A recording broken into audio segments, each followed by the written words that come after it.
Bamako ana lamini na bolomana dugu Mali kɔnɔ Mali kɔ kan Jonsi Seydou an bɛ bɛɛ lajɛlen fo n'u wale ɲuman dɔn Marahabu Sɛlɛ ni nin dana in gosira a bɛ jamana kunnafoni maanani de kɔ Sɛbɛnfura Dengo ani Dabaji karamɔgɔw ka wuli ka jɔ suko ni dugusɛjɛ cɛ jamana kunnafoni u b'o de ɲɛɲini ni k'a sɛbɛn kunnafoni in dulonnen don sa o a binnen don o a bɛ lenke langa la o sɛbɛnnikɛlaw kɔni ka cɛsiri de bɛ kɛ sababu ye ka kunnafoni da dugu ma tandara Jonsi Seydou k'a dɔn u bɛ mun de kɛ n'u ye kunnafoni ɲuman sɔrɔ sɛbɛnfuraw dabajiw u b'olu ti ɲɔgɔn na ni k'a sɛbɛn a bɛ kɛ tubabukan na n'o kɛra kaban i k'a dɔn i ye kɛnɛ furalen ye anw ɲɛ Jonsi Seydou k'a dɔn dugu ma jɛ kaba o nana masumalen kɛlen bannen anw b'o o sɛbɛnfuraw de ta k'olu lakali lamɛnbaaw ye anw yɛrɛ ka sɛbɛnniw tɛ Jonsi Seydou k'a dɔn an ka kunnafoni ɲininiw tɛ fo de ka faamuya ka dɔn k'a fɔ anw yɛrɛ ka magɔn tɛ fiyewu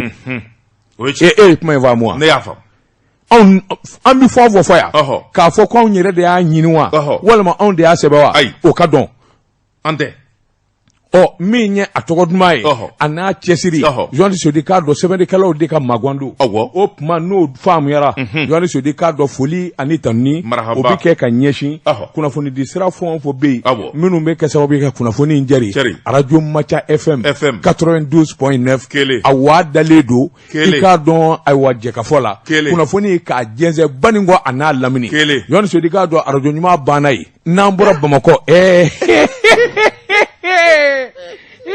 funa bɔra Bamakɔ sa dɛ sɔgɔmada na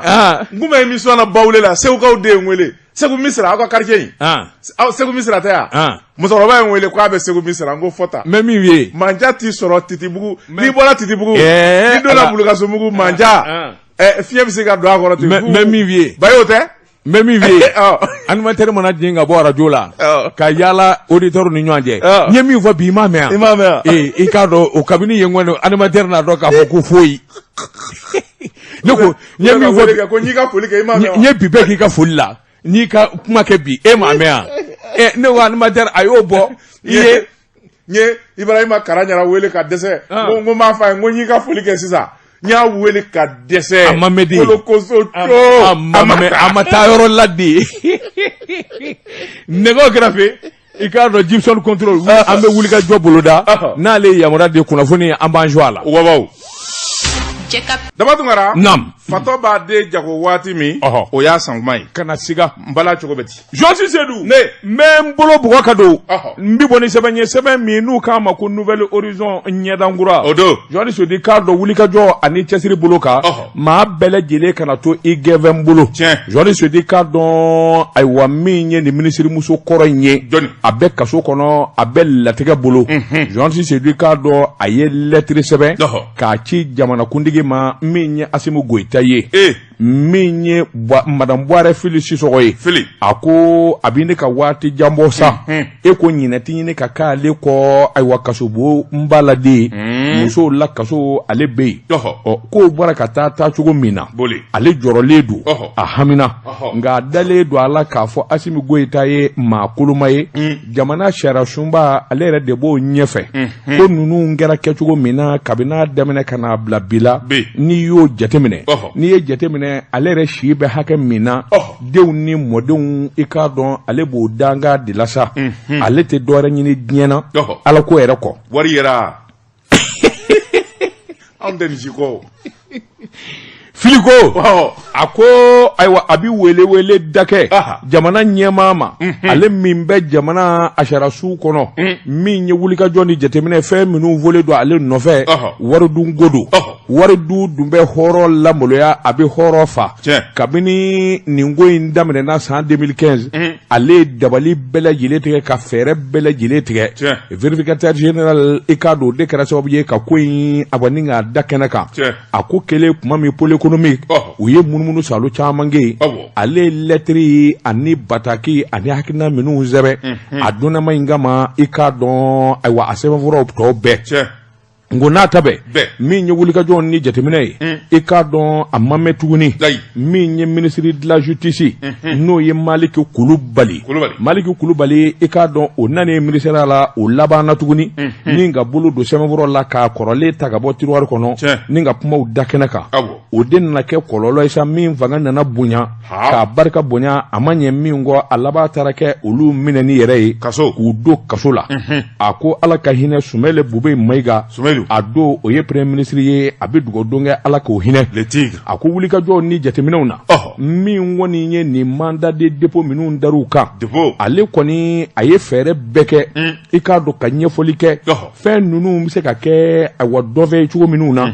ale kɔni jɔyɔrɔ kɛra min ye a n'a niyɔrɔ min ye a ye ɲɛfɔli kɛ ale dun ye baara caman kɛ jamana kɔnɔ o tuma min ye wulikajɔ ni cɛsiri a tɛ kulekan in dabila a tɛ surunani don dabila min ye ɲɛfɔli a t'o dabila hali waati la min ye CNT ye i k'a dɔn wulikajɔ nana boloda ale y'a ɲini awa k'a fɔ a ni o ɲɛmaa yɛrɛ ka ɲɔgɔn kuma ɲɔgɔnya a bɛ se ka ɲɛfɔli kɛ o tuma n'a ma ɲɛ o kɔ ale madame Buware Félix sɔgɔ i k'a dɔn ale bɛ kaso kɔnɔ a bɛ ne ka waati jan bɔ sa o tuma min ye wulikajɔ ni jateminɛ ye a tɛ makari kasi kɛ a tɛ ayiwa i k'a dɔn a damata wele da kɛ a bɛ kuma in ɲɛfɔ a fɔcogo de la n'a sɔrɔla min ni min kan ka kɛ min b'a to ko tiɲɛw bɛ dɔn o tuma jamanakuntigi ale kɔni kɛlen bɛ k'i wakili don Ala la a y'i wakili don o la o tɛmɛnen kɔfɛ a bɛ yɔrɔ min n'o ye Bole musow ka kaso don muso dɔw bɛ yen i k'a dɔn olu fana datugulen don i n'a fɔ ale a dɔw bɛ ne ka san fila bɔɲɔgɔnko bɔ i k'a dɔn u ni kiiritigɛlaw ma ɲɔgɔn ye k'u ɲininka i k'a dɔn min ni min kɛra ani gɛlɛya min b'o kan o ɲɛ ka se ka dɔn n'a sɔrɔla u k'an ka kaso kɛ walima u k'an ka bila o ka dɔn o dun di dɔn abada f'u ka kiiriden n'i minɛna ka taa boli kaba ni ɲinɛnkɛri kɔ a bɛ kɛ kojuguba ye Madame Buware Félix a ko ale ye wulikajɔ caman kɛ jamana in kɔnɔ san 30 ani san 8 i k'a dɔn a y'o de kɛ baara la min ye san 10 ani kɔ ye a y'o kɛ foroba baara la jamana ka baara la wa don min ale bɛ foroba baara in daminɛ i k'a dɔn min ye sɔrɔ min b'a la a y'o ɲɛfɔ min ni min b'a bolo a y'o bɛɛ lajɛlen ɲɛfɔ o bɛɛ lajɛlen kun de kun ye a ka dɔn ale bɛ jɔyɔrɔ min na jamana kɔnɔ ani jɛlenya min n'a b'o nɔfɛ sabula foroba baarakɛla min ye wulikajɔ ni jateminɛ n'i ma ɲɛ k'a fɔ i bolo bɛ don foroba baara la a ka kan de awa i ka minɛnw ani sɔrɔ min b'i la ani nafolomafɛn min b'i bolo k'a daminɛ san 2015 a k'o bɛɛ lajɛlen dɔnnen don ale y'o sɛbɛnfuraw kɛ o fana sɛbɛnw b'a bolo o don o tuma Monsieur le Président Assimi Goïta i k'a dɔn e ye ne den de ye i k'a dɔn n y'i deli Ala ni kira jaati kama n y'i deli i bɔkolo kama ne y'i deli min ye i ka ayiwa Ala dɔn ani ka Ala ɲɛsiranya i ko in bɛ taa laban e de la o tuma i tɛ lajɛli kɛ n ye sa i tɛ filɛli kɛ sa ni min ka Ala hinɛ ye minɛ bi dɛ ko an tɛ kafiri maafiri kafiri a ti bila maa tɛ ni ɲɔgɔn na Ala a ti bila fo Sumɛli Bube ta ɲɔgɔn ko mun u bɛɛ tun tɛ dossier kelen na Sumɛli bilara o min kun man kɛnɛ o bilara ka kɛnɛ i bɛ ka kale da i bɛ ka wusula tugu don o don a ti bila Seydou Ayisa musokɔrɔba don sa musokɔrɔba o b'a la wari dana a ko a kɔni bɛ Assimi de deli sa Ala ni kira yɛrɛ jaati kama a k'a kɛ fɛn bɛɛ lajɛlen kama ale ka dossier ka lajɛ ni min bɛ kɛ o ka kɛ Assimi de juge ya c'est le patron des juges n'importe quoi la justice est indépendante je sais u ka tɛmɛ n'a ye bɛlɛni tuuru do u ka taa n'a ye n'a man kɛnɛ a ka taa baɲa min sira fɛ o bɛ fura bɔ Allah a bɛrɛ da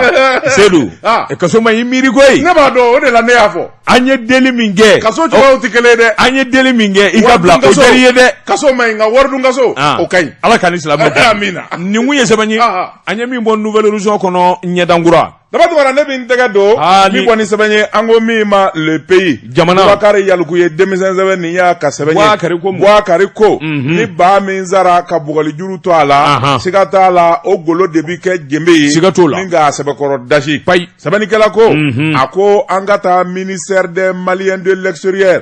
intégration africaine i yɛrɛ jabala ye yen ye o sabula ni tugarange o kunga ngo kuma fora bi ibolo kanga korota sɛbɛnnikɛla ko a ko aw yɛrɛ fanfɛla la ministère des Maliens de l'extérieur ministre min be miliyari 1 miliyɔn 500 o bina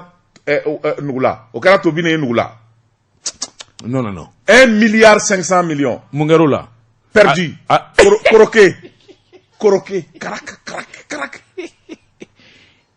o cira wuluku la kuma bi ni ka on va non ça c'est impossible ne de bɛ k'a f'i ye naamu gɛlɛya ntulo b'i la o sɛbɛnnikɛla ko kuma bi kɔfɛ a ko waati min na banajugu in kun dara an ka jamana kan n'o ye covid ye o yɔrɔnin bɛɛ fɛn min ye jamana marabaaw ye u ye kɛsu sigi sabu maa minnu bɛ yen n'u bɛ bɔ kɔkan ka na a jirala k'a fɔ bana in de bɔra kɔkan ka don an ka jamana kɔnɔ o tuma fɛɛrɛ ka tigɛ n'i donna avion kɔnɔ ka na maa minnu donna walima minnu bɔra ka don u ko min ma quarantaine tile 40 bɔɲɔgɔnko kɔlɔsili i b'o kɛ i b'i sɛgɛsɛgɛ don o don ni bana ma yer'i la a b'i furakɛ ni bana ma ye la i b'i bila ka t'i ka ciw la sɛbɛnnikɛla ko o jɛkulu min sigira commission dɔ nana sigi o kɔlɔsili kama maliden minnu bɛ n'olu kun balannen bɛ kɔfɛ k'u dɛmɛ ka na k'u kɔlɔsi min bɛ se k'a to u ka lafiya sabula maa caman kun balanna u ka visa banna taa cogo tɛ nacogo tɛ o tuma jamana ko an ka dɛmɛ dɔ sigi sɛbɛnnikɛla ko billet d'avion maa minnu nana u bɛ dumuni kɛ hôtel minnu na ani dɔgɔtɔrɔ minnu b'u kɔlɔsi wari kunfɔlɔ min n'o sɔrɔla jamana fɛ miliyari 1 ani miliyɔn 500 o taara ka di minisiriso in ma k'u ka baara kɛ n'a ye wari dilen u nana commission dɔ sigi ka maa dɔ bila wari kunna k'o ye régisseur ye ale kɔni ni commission maaw olu ni minisiri de b'a ɲɛnabɔ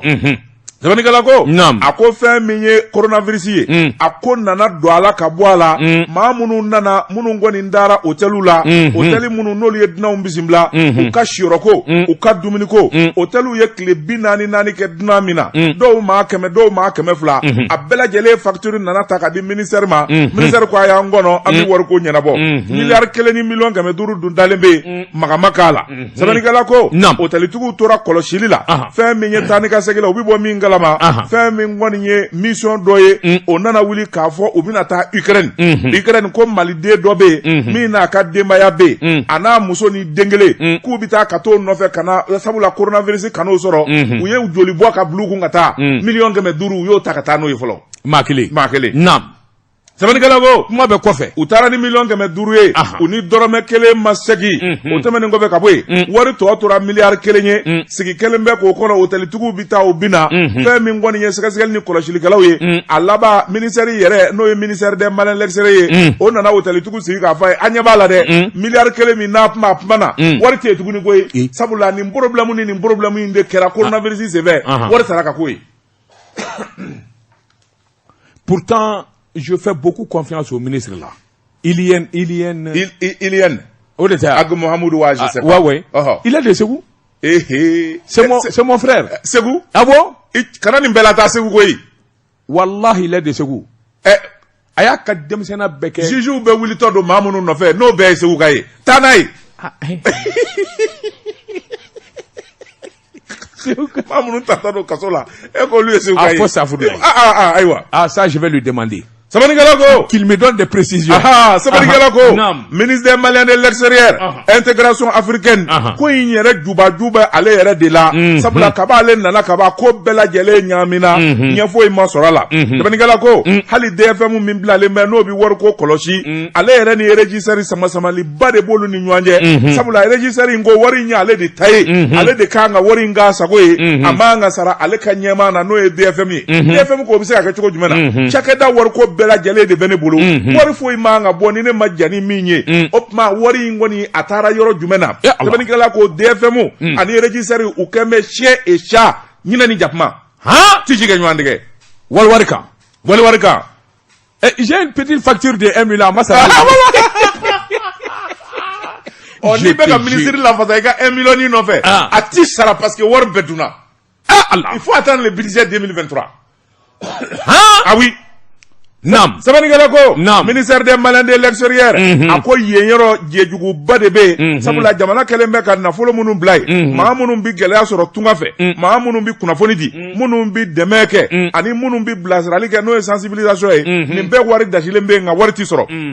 Sɛbɛnnikɛla ko an bɛ don min na ko bi baara gɛlɛyalen bɛɛ wa fɛn min ye DFM ni régisseur cɛ gɛlɛya ministre yɛrɛ de bɛ gɛlɛya in jɛman ngaki sabula ni ye régisseur jama o jama a jigi bɛ ministre de kan koyi sabula wari ta ka diya nin diya a ko de cayara régisseur fan fɛ kojugu facture mana a bɔ kun ma fɔ miliyari kelen fɛn min ye munumunu salo damadɔ u ye wari kɔni ji wulu kula sɛbɛnnikɛla ko gɛlɛyalen bɛ an bɛ don min na ko bi e ko fɛn min ye pôle économique ye ale tɛna i sen don nin dossier in na wa sabula fɛn min ye kɔlɔsilikɛlaw ni sɛgɛsɛgɛlikɛlaw ye ko bɛna taa da olu kulo ka sɔɔni n'ala ma jagɛ ministre DFM ni régisseur ani radio kumana minnu ka facture bɛ yen u bɛɛ bɛ taa pôle économique la n t'o fɛ dɛ ala n t'o fɛ dɛ ala k'an ni silamɛw kisi pôle économique ma ɲi dɛ a ma ɲi dɛ ye kunnafoni filɛ nin ye an ye min bɔ le pays kɔnɔ a ka bi bɔli la ko allo non ngo oui ngo bonjour pôle économique ngo bonjour ko c'est commissaire Keita du pôle économique subhanallah non ngo la hawla wala quwwata non ngo compole ngo est-ce qu'il m'a fait numéro là oui moi c'est Daba Tungara l'animateur là ah go bien sûr erreur de code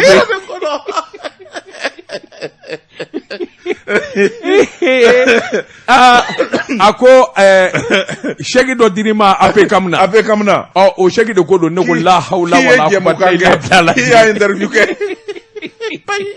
on a retrouvé le chèque alors vraiment on veut demander en bas fait kana ngone ape kamne ngokopol jiji na nega dona de ne ngokopol aki wolo dongama en de doré ajo makela ko e ko ngam munde kedi ko tu peux amener la preuve la preuve wa anga jimugai mena goyi jimugai ke ma mena de anya ga radio la sika zo radio kumala kujala radio woni be kumala c'est des émissions vraiment qu'on a réussi qu'on a diffusé kala no prévu ko prévu bomi no prévu bemi ala no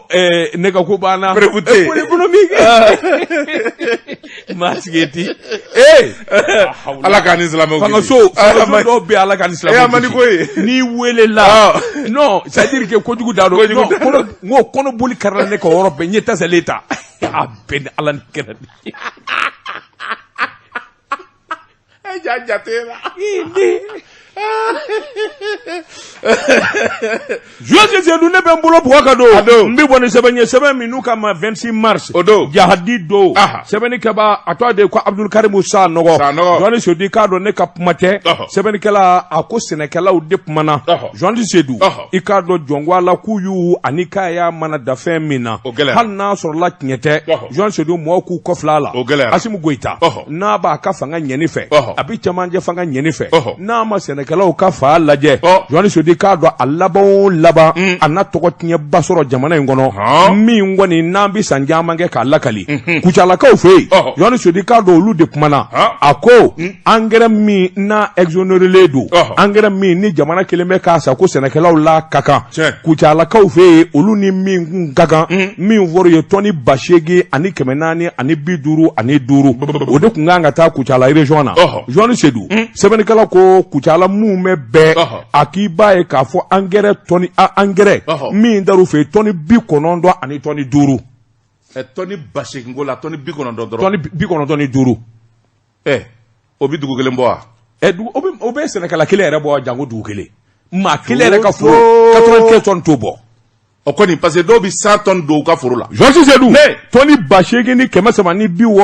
o kɔni durunnen don taa mɛ janɲanga wɛrɛ fɛ samiya bi ni ka ban min ye sɛnɛkɛlaw ka jɛrɛjɛkulu ye Kucala a n'a lamini olu farala ɲɔgɔn kan sa ka kule k'a bɔ ka bataki kɛ Georges Sedou k'a dɔn u ye welewele da kɛ ka ɲɛsin Asimu Goyita ma ka ɲɛsin jamana faama ma ka ɲɛsin i k'a dɔn ministre de l'agriculture k'u bɛɛ lajɛlen ladɔnniya Georges Sedou k'a dɔn min bi senna olu fɛ Kucala ani dugu wɛrɛ wɛrɛ caman na sɛnɛkɛduguw la Johnny Sodi k'a dɔn balawu da de nin ye nin man ka mɛn a ko sabula sɛnɛ Johnny Sodi k'a dɔn jamana in banbalen bɛ sɛnɛ kan min ye salon ye Asimu Goyita nisɔndiyalen taara Kucala min ye dunu ni bala ye o fɔra a ye k'a fɔ ko kɔɔri ɲɛna Johnny Sodi k'a dɔn a bɔ sɛnɛkɛlaw yɛrɛ ka ɲɛmaso min ye CMDT olu ye tabale gosi miliyari 5 k'o de sɔrɔla sɔrɔ ye Johnny Sodi k'a dɔn nin ye nkalon ni namara da ye o ye jamanakuntigi fili n'a ma ɲ'o kɔ min ye organisation société civile Johnny Sodi ko engrais min n'a fɔra ko jamana kan k'a di sɛnɛkɛlaw ma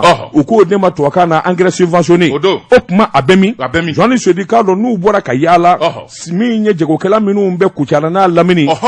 Johnny Sodi k'a dɔn engrais subventionné tonnen bɛ olu ka butigi kɔnɔ u bɔra k'a feere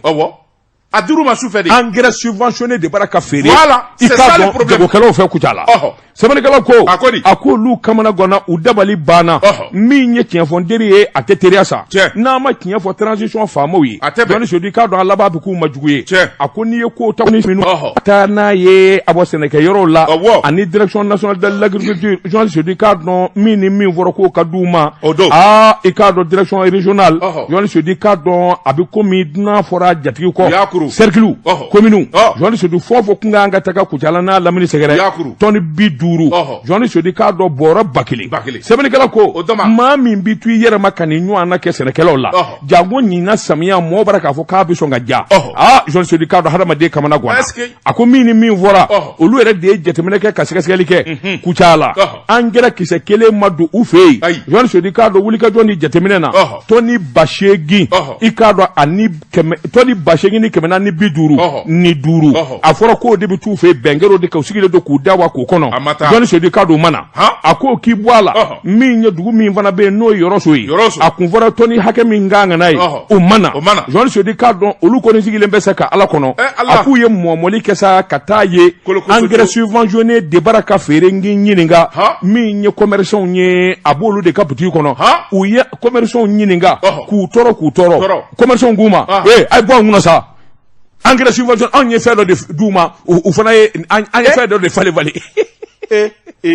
olu ye fɛn dɔ de d'u ma o tuma u sɔrɔla ka na engrais d'olu ma olu ye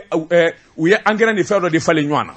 commerçants ye fɛn dɔ di u m'o fɔ wari do wa walima minɛn wɛrɛ do wa non mais c'est pas vrai commerçant bolo n'a b'a di faama ma Georges Sedou sɛbɛnnikɛla ko a ko n'i y'a ta k'a lajɛ engrais bɔra minnu bɛ yen n'o ye emballage ye i k'a dɔn fournisseur tɔgɔ b'a kan marque min b'a kan NP4 17 Johnny Sodi k'a dɔn n'i y'o ta k'o lajɛ o ye Gibsar Johnny Sodi k'a dɔn o de ye sugubulo dɔ dir'o ma o ka engrais de filɛ nin ye i k'a dɔn bitigitigiw fɛ yen i k'a dɔn bitigitigiw bɔra k'a feere i k'a dɔn k'a sɔrɔ a dilen de don ayiwa jamana kɛlen bɛ k'a wari sara k'a ban min bɛ se ka to sɛnɛkɛlaw b'a sɔrɔ a ko ni wulikajɔ ta k'a lajɛ Johnny Sodi k'a dɔn jamana sɛbɛnfuraw ani bɛnkan sɛbɛn minnu bɛ sɛnɛkɛlaw ni faamaw ni ɲɔgɔn cɛ a bɛɛ lajɛlen don k'a fɔ ka kɔ samiya ye Johnny Sodi k'a dɔn nka kelen tɛ min dara a tacogo la a ko ni engrais ko min ye engrais subventionné jango san 2022 min ni min kun fɔra Johnny Sodi k'a dɔn awa Kucala walima Yɔrɔso lamini min ye IB min ye tɔni 362 ye o de kun fɔra o bɛ taa Kucala tɔni 441 o kun kan ka taa Yɔrɔso n'i y'a ta k'a lajɛ o ye tɔni 500 i k'a dɔn ani 3 ye o ye urée u ko min ma ko DAP min ye tɔni 49 ye Kucala tɔni 14 Yɔrɔso Johnny Sodi k'a dɔn o ye tɔni 60 ani tɔni 3 ye NPK tɔni 148 Kucala tɔni 60 ani 3 Yɔrɔso Johnny Sodi tɔni 200 ani 11 a ko nka min ye société civile min ye Kucalakaw fɛ yen a ko tɔni ne y'a bɛɛ fara ɲɔgɔn kan tɔni 600 ani 83 Johnny Sodi i k'a dɔn o de tora o mana hali sini wa samiya yɛrɛ dun banna ka ban o taara bi a ma se k'a bɛ bitigiw kɔnɔ ka feere ya jɔn ni jɔnniw une enquête tout de suite la sécurité d'État n'a qu'à mener une enquête tout de suite la sécurité d'État c'est enquête b'o la c'est la CMDT u dɔnnen don wa c'est les agents de l'agriculture. C'est les agents de l'agriculture, c'est les commerçants, marché dynamiquement. Enquête Jambola. Oh, enquête manja. Enquête Jambola. Oh, ben, Assimi Goïta ka mafa gede de daile. Non. Mamounu nyake. Non. Non. ça là ni ye jamana ciko di. Nous on soutient Assimi Goïta. A tort ou a raison. An ye datugule de baraka dɛmɛ a baraka min kɛ jamana kɔnɔ. Nka n'a ma wuli ka jɔ boloda a bɛna tɔgɔ tiɲɛ sɔrɔ jamana in kɔnɔ. A bɛ juguya ni faama kɔrɔ. Wa an bɛ k'a dɛmɛ Ala de kama dɛ. Ala kama. Assimi Goïta ka dɔrɔmɛ 1 t'an bolo dɛ. Wallahi an b'a k'a dɛmɛ. dɔrɔmɛ 1 an bɛ k'a dɛmɛ Ala de kama. Voilà ani jamana kama. Ni tiɲɛni baraka na n'a ma fɔ a ye an kɛra a ma jugu ye. An b'a fɔ. Ça ne va pas. Cɛ baraka baraka a bɛ ni kasa. Ninnu baraka jamana kandigɛ. Awɔ. Sɛnɛkɛlaw. Bɛɛ ɲɛna. Jamanadenw. K'u ju i dabiru joli la k'a min. A ti ɲɛ dɛ. Mais si n'u taara ka foyi fɔ a ye anw b'a fɔ a ye. An b'a fɔ a ye. Hey. Audience t'aw n'a cɛ nɛgɛjuru sira t'aw n'a cɛ. Non. Anw ka micro y'an ka audience ye. An b'a fɔ a ye. An b'a fɔ a ye. Nin kun ye sɛbɛn ye. An ye min bɔ 26 mars kɔnɔ kɛlɛ bin don. Jɛ ka pep k'a ka feerefɛnw lakodɔn. Nɛgɛ kanɲɛ 12 sera Bamako. K'a fɔ jiginɛw ka bonyamasegin bɛ aw ye. Joasi Sedou, Mbala cogo bɛ di. Dabatu kana ne bɛ n tɛgɛ don ni kɔni sɛbɛn ye an ko min ma le malien. Fasiriba ni o ye Y Mariko ye nin y'a ka sɛbɛn ye. Mariko ko mun? Y ko a ko dosokɔrɔ t'a sonsoncogo kɔrɔ dabila k'a b'a buranana. A ko an ka to sira tɔ guwan. O guwan. Affaire min n'o bɛ yen. Mercenaire 49 min ni Ivoirien ka den do n'u minɛlen b'an ka jamana kɔnɔ. Maa caman y'a miiri k'a fɔ waati de ye cabalen ye Alassane Dramane Ouattara a laban jibi jigin a ka ton na a bɛ nimisa. Sɛbɛnnikɛla ko a ko minnu y'o fɔ u fɔr'u jigi kɔ sabu diɲɛ don o don Alassane bɛ ko kura de kɛ min bɛ ko in tɔ gɛlɛya.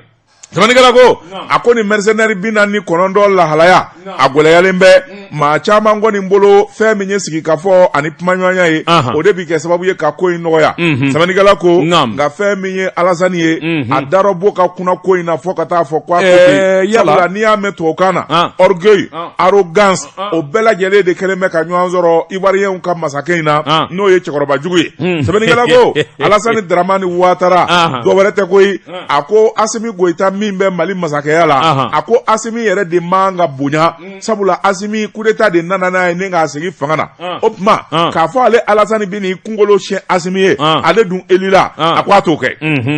Ale élu la comment il a été élu? Comment il a été élu? On connaît l'histoire hein. Faransi de y'a sigi o. O ye Gbagbo minɛ k'a sigi. Kuma na dɛ. Sɛbɛnnikɛla ko a ko n'i y'a ta k'a lajɛ fɛn min ye maliden caman ye olu kɔni ko fɛn min ye sigi ye o de kan ka kɛ Assimi Goïta yɛrɛ ale y'a jira k'a fɔ négociation bɛ se ka kɛ ko in fura ye nka Côte d'Ivoirekaw ka masakɛ kan ka fɛn o fɛn kɛ n'o bɛ na ni nɔgɔya ye a bannen b'o bɛɛ lajɛlen ma sabula a ko an bɛ don min na i ko bi fɛn min ye Alassane Dramane Ouattara ye a yɛrɛ ma sɔn cogo la si la k'a ka téléphone ta don kelen da kelen ka Assimi Goïta wele n dɔgɔ Mali président a bɛɛ ta cogoya la. Auto. Ndogo. Fiston, oui. Et alors? Ah non? On a président bi se ka kɛ Alassane Fiston. Non, a dedo, c'est-à-dire Farafina. N'a ko mon fils. A dedo. Obigné. Ça c'est en Afrique. Abigné. N'a ko ndé, ndenge. Obigné. Mais il n'a pas appelé. Il va pas le faire. Il y a toi quand flamme il voit ko mon orgueil, arrogance. Voilà. Au débat là. Il va pas le faire. Diɲɛ bɛ wuli a t'a fɔ. Ne bɛ min f'i ye. Joasi Sedou. I k'a dɔn ni maa dɔ ma ko dɔ dɔn dɔ k'o dɔn. Assimi Goïta ka maa 49 in don avion kɔnɔ. Ka maa dɔw kan. Ousmane Madani Chérif Aïdara. A tɔgɔ di. An ka jelikunigi tɔgɔ. Ba Mukutari Kɔnɛ. Ani Dagamaïsa. K'olu d'a kan. I y'a faamu. Ka taa n'u ye Côte d'Ivoire. Ala sago Asago. Alassane Dramane Ouattara Ala sago I sago I denkɛ ko I ka bonya fila anw nana nin d'i ma wa an y'a far'i ma k'an kɔ don wallahi n'i y'a tɛnɛ ma a bɛ kɛ ten n'o kɛra Alassane ba taa an ye CPI la non munna ye il n'a pas reconnu a m'a reconnu hali bi k'a fɔ mercenaire don mais a y'a reconnu wa ko de ko an bɛna a ka sɔrɔdasiw ka k'u minɛ k'an k'u bila n ko maloya da a ta ye o a t'a reconnu diɲɛ on fait ça pour le peuple ivoirien o bɛ mun diɲɛ n'u kun y'an sɔrɔ u bɛ min k'an na dun ba taara marifa jugu de nabu marifa dɔw b'u bolo sen saba de b'a la a b'i jɔ de maa 2 de b'a minɛ. Joasi Sedou ne ko marifa ka jugu ka tɛmɛ Ala ka marifa kan. Ayi o tɛ yen. Ni Ala ko kun tɛ mun bɛ don an ni marifa in cɛ. Foyi. Et alors ko di Ala ma sa cɛnni o. An ka to a la kɔ. sabanikɛla ko a ko Alassane Dramane Ouattara a m'o kɛ a ko fɛn min ye ale yɛrɛ ka avion ta ka na Mali la k'a fɔ a bɛna Assimi Goïta fɛ yen Assimi min n'o ma élu Alassane ko a t'a kɛ sabanikɛla ko a ko a jigi d'a mɛn Faransi min kan Faransi dun y'o kɛ sabu Florence Parly o yɛrɛ avion ta ka na Mali la ka na ni Assimi Goïta ye ɲɔgɔn ye Faransi de y'ale sigi ye yala ale bɛ fisaya ni Faransi ye wa sabanikɛla ko o dɔrɔn tɛ Mali bɛ jɛkulu min kɔnɔ n'o ye Union Africaine ye Côte d'Ivoire yɛrɛ b'o la Union Africaine ɲɛmaa Macky Sall n'o ye Sénégal masakɛ o nana Assimi Goïta lajɛ Bamako ya nin ko kelen in na nka an bɛ don min na ko bi Alassane yɛrɛ a bannen bɛ kolokoso co nali de ma sabula a ma si foyi de ye Assimi Goïta tɔ na hali waati laban in na a ka diinɛ ɲɛmaa dɔw nana an ka jamana kɔrɔ n'o ye Cheikh Imam Malik Konate ka fara fɛn min ye Moulaye Haidara kan olu nan'u meleke maa min na o ye Ousmane Cherif Madani Haidara ye ko a ka kuma jamanakuntigi fɛ min bɛ se k'a to ko in ka nɔgɔya sabanikɛla ko nka do kelen da kelen Alassane ma hali bilakoronin ji min n'a bɛ bɔ Côte d'Ivoire ka na Mali kuma ɲɔgɔnya a ma sɔn o ma a ko in kɔni gɛlɛyalen bɛ n'i y'a balannen fo ka se nin hakɛ in na a da bɛ Alassane de la n'o tɛ a da tɛ Mali la kunnafoni bɛ nin ye an ye min zalo ka bɔ le Malien kɔnɔ a ka bi bɔli la i cɔn ka Tezara premier min o ka kɛ Allah bi de ka di kunungo fana ye ni bɛɛ tori gɛnfɛn bolo dɔ ta bɛ taa ni ye Josi Selu nin don o y'a sɔrɔ Segu n'i y'a bisi a tulo bɛ bɔ nin don y'a sɔrɔ Segu ka di nin don y'a sɔrɔ gerenjuguba dɔ b'anw bolo Segu meru b'a la a bɛ hakili jigin Bilenki la i Dante Makoy il a Minakura a bɛ hakili jigin Alassane Touré Alexo il a di Mopti Ben le Roi Allah Allah nin don y'a sɔrɔ Segu ka di sa nin bɛɛ kamalimatɔw ye nin don ne bɛ wele cogo min ninnu fɛ i b'a dɔn lui pastora lui pasteur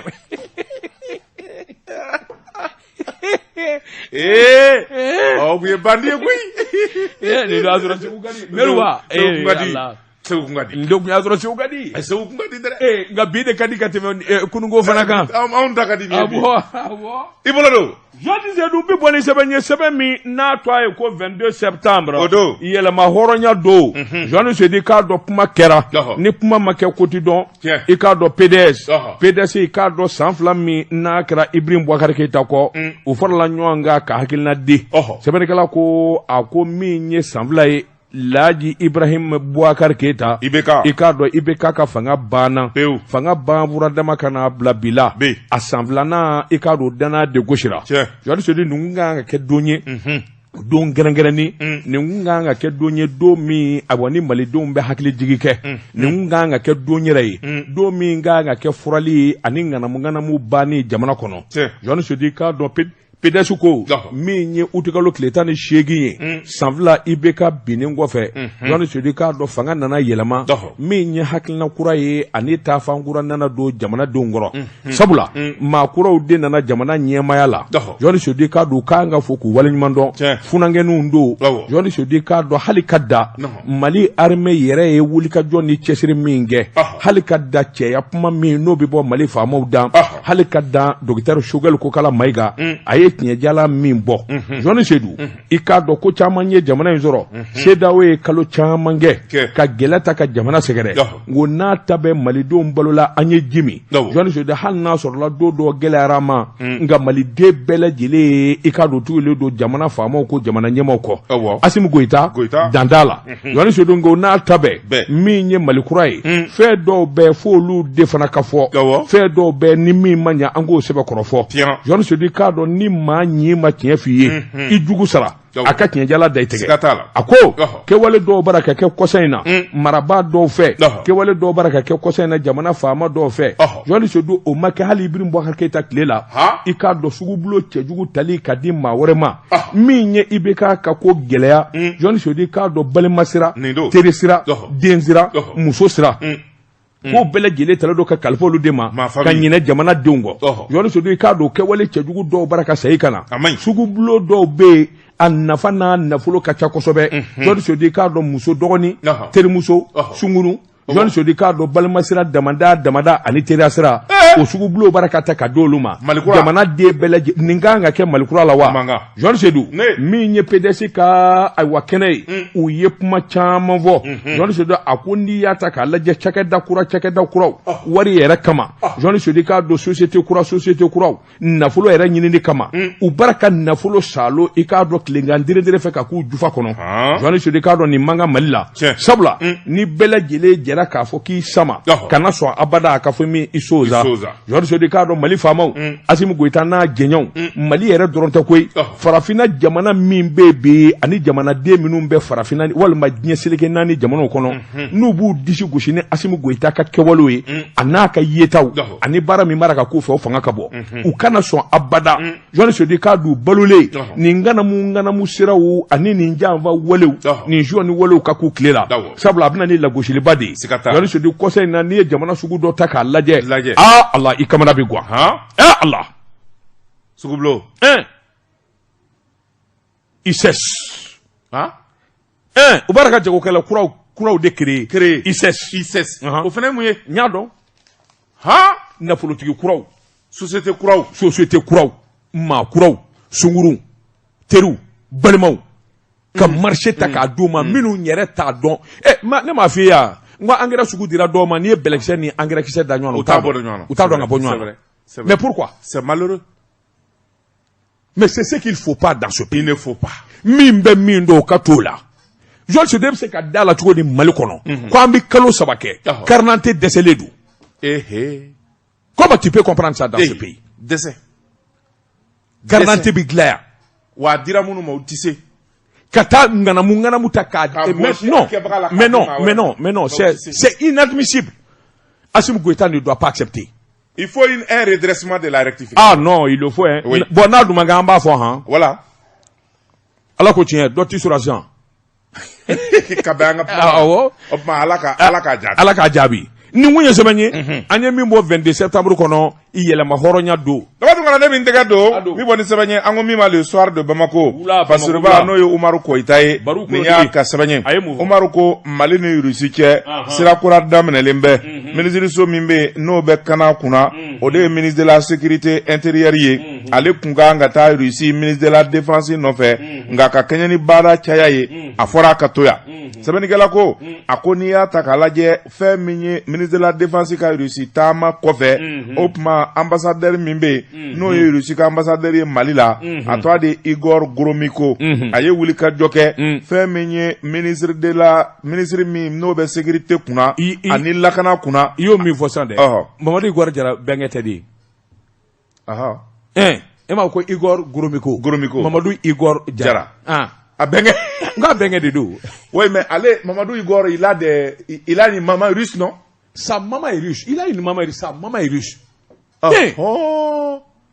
Igor Indeyo ye quoi ko Russie ambassadeur ko Igor Gromyko Mamadou Igor Jara benge di Sabanigala ko ako fe menye ministre ye no ye ministre de la sécurité aya bisimbla fe menye ministre no ye colonel Sadio Kamara o ka yamaria kono sabu conférence min kera sécurité intérieure kan Moscou ale de tara jamana kundigi o joro fa no ye jamana kundigi colonel Assimi Goita ye kuma mi na yangana kosebe Sabanigala ko ni zigi ni laja min kera ambassadeur ani ministre de la protection civile ni nwanje Daoudou Ali Mohamedine a kun tɛ dɔwɛrɛ ye fɛn min ye Mali ani Moscou ni ɲɔgɔn cɛ bɛnkan jumɛn bɛ se ka sɔrɔ ani Rusiw bɛ se ka dɛmɛ jumɛn kɛ walasa Mali sécurité intérieure ko a bɛ se ka sabati cogo min na Sabanikala ko a ko kɛlɛ ka kɛ o kaɲi n'an ye kɛlɛ se sɔrɔ min bi to o de ye bamanjiya wale ani marifa misɛnnintigi minnu bɛ yen n'o ye dandɛmɛ wale kɛbaaw ye bandiw ani dɔrɔgu feerelaw olu bɛ se ka kɛlɛ cogo jumɛn na o tuma Rusi fana a bɛna dɛmɛ kɛ Mali ye an bɛ se ka se sɔrɔ o la cogoya min na Sabanikala ko a ko fɛn min ye Mali faamaw ye o nisɔndiyara kosɛbɛ sabula nin bɛna kɛ fɛɛrɛ kura ye min bɛ Mali dɛmɛ basigi yɛrɛ kura ye o ka sabati Gaboni filɛ nin ye an ye min bɔ le soir de Bamako kɔnɔ akabi bolla Jean Sedou ne ben bolo boka do ado bi boni seben mi nu ka ma le sursaut Jean Sedou ka do fangate mana ma te se soro Jean Sedou fo i ka do jugu nye ka bɔ i la jugu ɲɛ bɔlen ye hadamaden la a bɛ maramafɛn de ko fɔ n'i sera ka dugumana minɛ jɔnni sodu k'a dɔn sanfɛlaw ka k'i ta ye ji kɔnɔna ka k'i ta ye jɔnni sodu n'o kɛra kaban i k'a dɔn i bɛ se bɛɛ lajɛlen sɔrɔ sɛbɛnnikɛla ko a ko i k'a dɔn utikalo tile 16 tɛmɛnen jamana gouvernement a nana wuli ka jɔ kɛ hakilina min n'o bɛ tali kɛ ka ɲɛsin ministère de la défense ancien combattant u ye bolonɔbila sɛbɛn kɛ bolonɔbila sɛbɛn min n'o bɛna kɛ sababu ye i k'a dɔn base aérienne ani détachement air ani groupement de défense anti aérien Jean Sodé i k'a dɔn protection de défense u ko minnu ma n'o bɛ marabolo ko fɔ Jean Sodé u y'a boso k'a fɔ a ma ko région aérienne numéro 1 numéro 2 numéro 3 an ka l'armée Jean Sodé k'a dɔn bolofaraba de nana fara a kan min ye sanfɛla ye Jean Sodé k'a dɔn hali kɔnɔ tɛ pa bilen Mali kɔnɔ ni Mali ma bɔ a kalama jango ka taa se pankuru wɛrɛ ma walima i k'a dɔn fɛn minnu bɛ tɛmɛ fiɲɛ siraw fɛ sɛbɛnnikɛla ko ministre ministre Passa Allah colonel Passa non le colonel Sadio Kamara l'enfant de Nara Joe Kabila Mini l'enfant de Kabila Nara ça il est de Kabila mais je dois connaître son ils sont menti bon Nara ya ba ici veille il ka menté Damba Marakadi Damba Maraka mais c'est que tu oublies ani banamba yamba nous ve kana Damba mbanyini be bo muruja hotel Nara yo oui ça c'est Nara Hawa kone Madika Hawa elle est de Mourdia mais bi tebe Mourdia là ka soro ka ta Nara de Kabila be Nara de kere voilà je sais udugu manjanyo colonel Passa ne mandala na bisugo nyimi abisugo du Josi Sedou sɛbɛnnikɛla ko a k'i k'a dɔn marabolo de sigira senga sanfɛla lakanani kama Jɔnni Sodi k'a dɔn gouvernement yɛrɛ jɛnna n'a ye bɛɛ lajɛlen y'i bolonɔ bila sabula ayiwa ministre de la défense n'o ye sɔrɔsiw ka ministre ye a ka nin hakilina in nin ye ko sabatilen ye Jɔnni Sodi k'a dɔn a kana kɛ ayiwa kuma dama ye minɛn minnu bɛ a ko kofɔ pankuru Jɔnni Sodi k'a dɔn fɛn minnu bɛ fiɲɛ taafa jateminɛ minnu bɛ sanfɛla lajɛ Jɔnni Sodi k'a dɔn fɛn o fɛn n'a bɛ tɛmɛ maramafɛn avion fara ko wɛrɛ kan Jɔnni Sodi k'a dɔn u ye nin bɛɛ lajɛlen labɛn ni k'a tila u ko min ma base aérienne numéro 1 Jɔnni Sodi k'a dɔn aérienne 100 BA 100 Jɔnni Sodi k'a dɔn o jabala ye Bamakɔ ye base aérienne 1001 BA 101 Jɔnni Sodi k'a dɔn u y'o bila Senu Bamakɔ kafo kɔnɔ Jɔnni Sodi ko n'u ka lamini fɛn o fɛn bɛ Bamakɔ n'a lamini na Jɔnni Sodi u b'o bɛɛ lajɛlen salo foyi ti pan n'a ma ye Kayikaw fɛ yen Jɔnni Sodi k'a dɔn BA 103 i k'a dɔn ayiwa Kayikaw fɛ yen BA 102 o sigira Kayi min ye base aérienne 103 o sigira Ɲiɲini ka Sikaso Jɔnni Sodi k'a dɔn Damakow ma ko ye wulikajɔ ni jateminɛw nana kɛ min ye bolofaraw ye k'a sigi sen kan Jɔnni Sodi k'a dɔn waasa jamana bɛ lafiya cogo min u ko min ma BA min ye 200 ye Jɔnni Sodi k'a dɔn o taara sigi Moti jamana na sɛbɛnnikɛla ko a ko Tumutu o fana y'a ta sɔrɔ Jɔnni Sodi k'a dɔn wulikajɔ nana kɛ min ye fan o fan bɛ yen ni yɔrɔw ka janya yɔrɔw ka jan Mali la i n'a fɔ ka taa bila min ye Gawo ye Jɔnni Sodi k'a dɔn Kidal ko Tesali Jɔnni Sodi k'a dɔn base aérienne sigira nin bɛɛ lajɛlen la a n'a minɛnw a n'a avion a n'a radaru Jɔnni Sodi k'a dɔn awa min ye minnu fana b'a baara kɛ k'a minɛn dɔn u ye ninnu bɛɛ lajɛlen sigi u bi baara kɛ ka da fiyɛfiyɛ min kɔnɔ o ɲɛfɔlen don Jɔnni Sodi n'i ye misali ta Bamakɔ kan k'a daminɛ Bamakɔ yan ka taa bila fo Kolokani n'a Nɔnadugu ka taa bila fo kɔfɛla la ka taa gɛrɛ fo Kayi frontière la Jɔnni Sodi fɛn o fɛn bɛ k'a kɔnɔ su fara tile kan sigi kelen don bureau kɔnɔ ɲɛ b'a la on est devenu une puissance c'est-à-dire que aujourd'hui là le Mali u ye min fɔ est-ce que n'a yi bɔ Égypte ni Nigeria la est-ce que an tɛ troisième africain de ça ne mana Ivoirien ye kuma na a tɛ sabali u ka sabali colonel Passa ye a ma ɲi koyi nous nos colonels là c'est pas bon ils mangent pas du locaux hein Assimi ne mange pas des avocats ils mangent pas avocat nunu de avocat dunani e ka femina ye koyi nunu Basijala Kadoto Maraka Bashi Kadoto nunu de et là il s'agit de votre photo et à loko votre garba là il s'en fiche hein nous de Tchèque Dungoy votre Kedjenou là nous disons de il mange pas Kedjenou hein ala kɔni anw bɛ dugawu de kɛ ala kɔni kana mankan kɛ n'o tɛ ça en 3 minutes en 3 minutes quoi non